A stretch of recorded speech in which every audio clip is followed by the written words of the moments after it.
Hello! Welcome to my channel, di ba? For Sunday ko ngayon, kaya hindi ako pumasok. Ngayon, nagmukha na naman akong turista. Hindi ako donya, hindi ako milyonarya, hindi rin ako one day millionaire. Galing ako dun, oh. Dun sa ukay-ukay. Dahil sa sobrang init, nagkaroon ng sombrero ako na nabibili. Binta sa akin, mura lang. 5 shekel. Bibiling ko sa mahal. Ayan, nagtitinda pa rin sila, matyaga. Ayan. Mamaya pa siguro sila magsasara mga 2 o'clock. Pwede pa kayo makahabol. Ayan, shoutout kay Hamor. Nakabili ako Hamor ng para sa'yo. Ano siya? Hames Isre.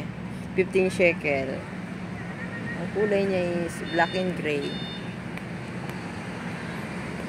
There were places I remember all my life. The some have changed. Ayan. Sumilong ako sa ilalim ng lilim ng shadow tree.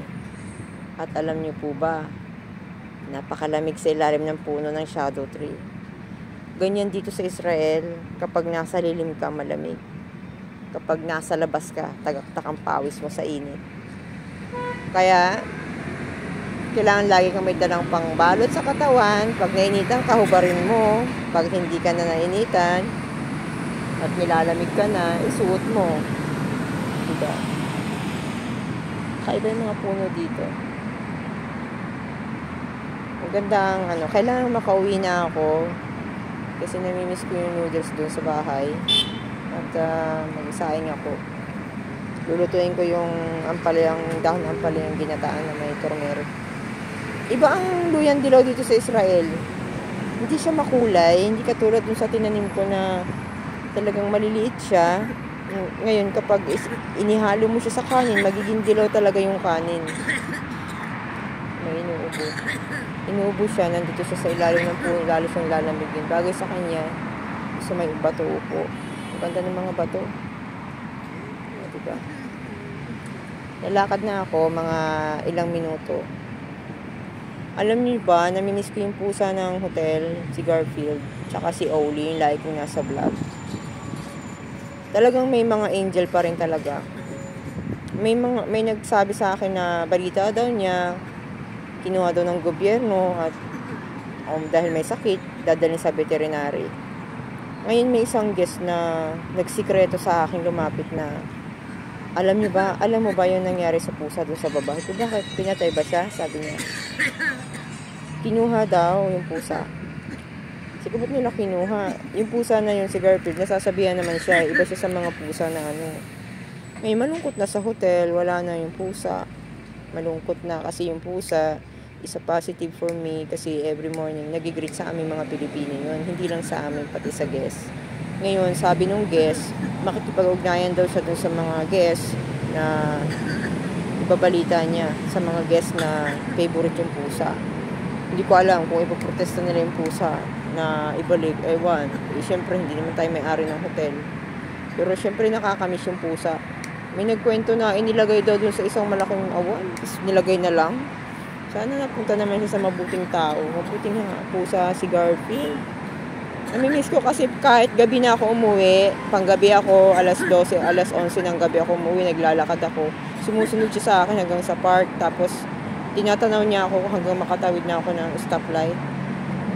Higit pa sa tao yung pagiging niya, yung pagiging care sa akin. Tapos yung Oli na pusang mabalahibo, mukhang kwago yung balahibo niya, kasama silang mga kinuha yata, hindi ko alam. Si Oli, siya yung pinakamatyaga, siya yung matapang na inihatid kami. Hindi naman siya matapang na pusa, malambing. Tapos, ang bilis niya mag-greet, ang bilis niyang lumapit. Kakaibang pusa, para siyang gumiho ang buntot. Yun, wala lang. Nalulungkot ako kasi hindi ko nakita ng 1 linggo, naka-off ako. Tapos pagpasok ko, wala na yung pusa. Bumili pa naman ako ng 1 kilong cat food. Bibigay ko na lang yun kay Tiger, dun sa dati naming tirahan sa Jabotinsky. Hatid ko dun, marami din pusa dun. Wala lang. May sakit daw. Wish ko pinadala lang sa veterinary tapos ibalik din. Parang siya yung decoration sa hotel, sa baba. Ewan ko bakit nila tinanggal. Minsan nga nandun yung sa security, walang bantay, sila yung bantay. Anyway, bye-bye.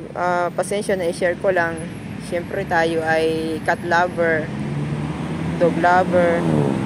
Kaya, siyempre parang ano ako sa ano, wish ko na nasa mabuting tao siya.